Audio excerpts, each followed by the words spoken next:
चंपा दादी एक बूढ़ी औरत भोलेपुर नाम के गांव में रहती थी। चंपा अब 90 साल की हो गई थी।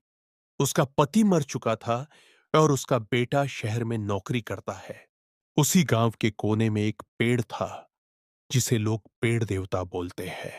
कहा जाता है उस पेड़ से जो भी मन्नत मांगो वो पूरी कर देता है, पर वो तुम्हारी हर खुशी छीन लेगा।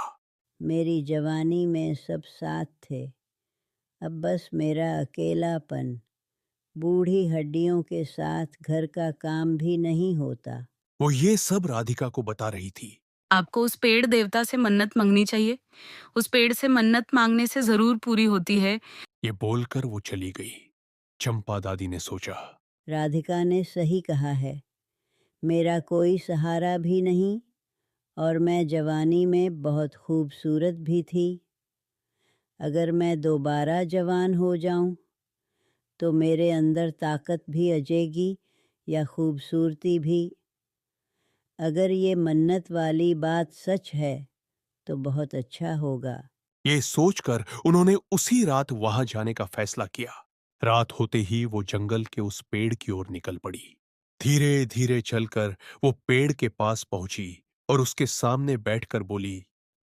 पेड़ देवता, मुझे मेरी जवानी फिर से लौटा दो। ये बोलते ही धुआं छा गया। जब धुआं हटा तो उन्होंने देखा उनके हाथों की झुर्रियां हट चुकी हैं। वो अब जवान हो चुकी थी। वो बहुत खुश हुई या घर लौट आई। खुशी से उन्हें रात भर नींद न आई।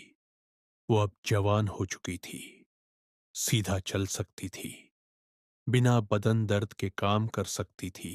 अगले दिन चंपा जब बाजार में निकली तो हर मर्द की नजर उस पर टिक गई। गांव में ये अप्सरा कौन आ गई? कोई चंपा दादी को पहचान ना पाया। अब वो चंपा बन गई थी। उसी दिन चंपा जब खाना बना रही थी तभी राधिका वहां भागती हुई पहुंची। चंपा दादी कहाँ है? मैं ही चंपा हूँ राधिका। मेरी मन्नत पूरी हो गई पेड़ देवता के आशीर्वाद से। राधिका बोली। तुम तो बिल्कुल जवान हो गई। पेड़ देवता ने तुम्हारी मन्नत सुन ली, लेकिन अब वो तुमसे तुम्हारी हर खुशी भी छीन लेंगे। चंपा, कल रात तुम्हारे बेटे का शहर में ट्रक दुर्घटना से मौत हो गई। ये सुनकर चंपा का दिल घुट गया। वो जोर जोर से रोने लगी। अब भी उनकी मन्नत का पहला दिन भी ना गुजरा था और बुरी खबर मिलना शुरू हो गई। हाय राम, ये क्या हो गया? कमबख्त मारी, तूने मुझे पहले क्यों नहीं बताया? वो पेड़ मेरी सारी खुशियाँ छीन लेगा। अब मैं क्या करूँगी? राधिका बिना कुछ बोले वहां से बाहर चली गई। उस दिन उसके बेटे की मौत पूरे गांव में शोक मनाया गया। अब चंपा और भी अकेली हो गई। कहीं मन नहीं लगता। पहले जो खेलते बच्चों की आवाज सुनकर उन्हें खुशी मिलती थी, अब वो आवाज उसे सुनाई ही ना देती।